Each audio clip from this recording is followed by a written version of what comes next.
আসসালামু আলাইকুম প্রিয় দর্শক, আজকের এই নিউজটি হচ্ছে সন্তানের খাবার কিনতে বের হয়ে গুলিবিদ্ধ হয়েছিলেন শাহরিয়ার চুরাডাঙ্গা মাতম।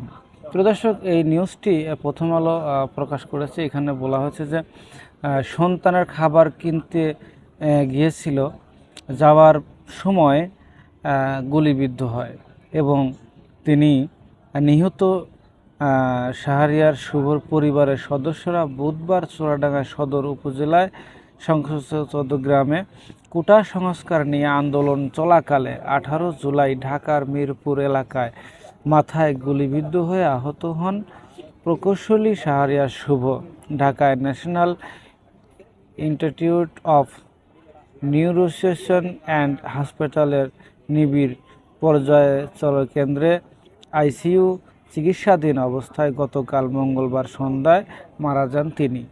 মঙ্গলবার রাতেই চুয়াডাঙ্গা সদর উপজেলায় শঙ্করচন্দ গ্রামের বাড়িতে নেওয়া হয় শাহরিয়ার মরদেহ। আজ বুধবার সকালে তাকে দাফন করা হয় হাসপাতাল থেকে নিয়ে। যাই হোক, বিষয়টা যেটা বুঝতে পারলাম সেটা হচ্ছে যে সন্তানের খাবার কিনতে গিয়েছিল, তো এমনতো অবস্থায় তার মাথায় গুলি লাগার পরে তাকে নিয়ে ঢাকা একটা মেডিকেলে হাসপাতালে নিয়ে যায়। সেখানে চিকিৎসাধীন অবস্থায় পরের দিন মারা যাওয়ার পরে তার নিজের গ্রামের বাড়িতে নিয়ে আসে। তারপরে হচ্ছে 10টায়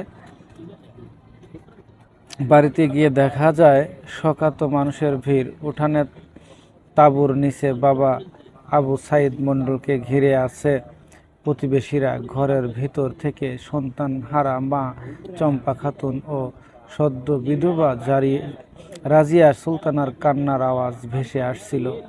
কোনো কিছু না বুঝেও পিতৃহারা শিশু মহিন ছোট্ট চাচা শ্যামের কোলে অবরত কেঁদে চলেছে। আত্মীয় স্বজন ও প্রতিবেশীরা সান্ত্বনা দেবেন সে ভাষাও হারিয়ে ফেলেছে।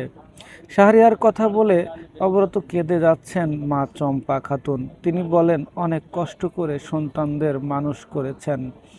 সংসারে যত সুখের দেখা মিলল, তখনই শাহরিয়ারের মৃত্যু সব কিছু এলোমেলো করে দিল।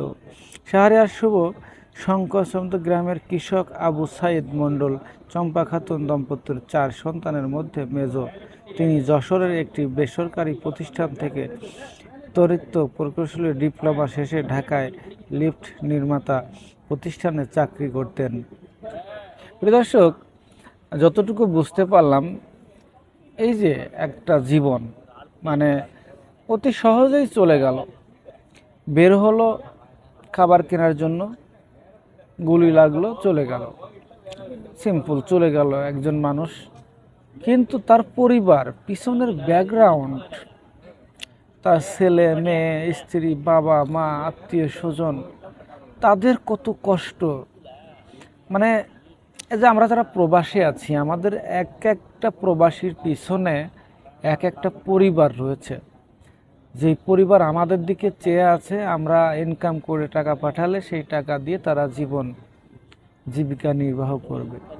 সেই আমি বা একজন প্রবাসী যদি এই পৃথিবী ছেড়ে চলে যায়, সেই পরিবারের কি হবে? ঠিক তেমনই তো তার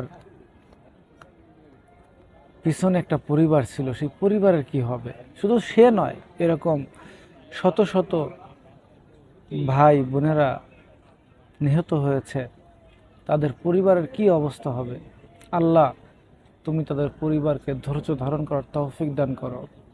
আজকে পর্যন্তই। ভালো থাকবেন, সুস্থ থাকবেন, সবাইকে নিয়ে হ্যাপি থাকবেন। আল্লাহ হাফেজ।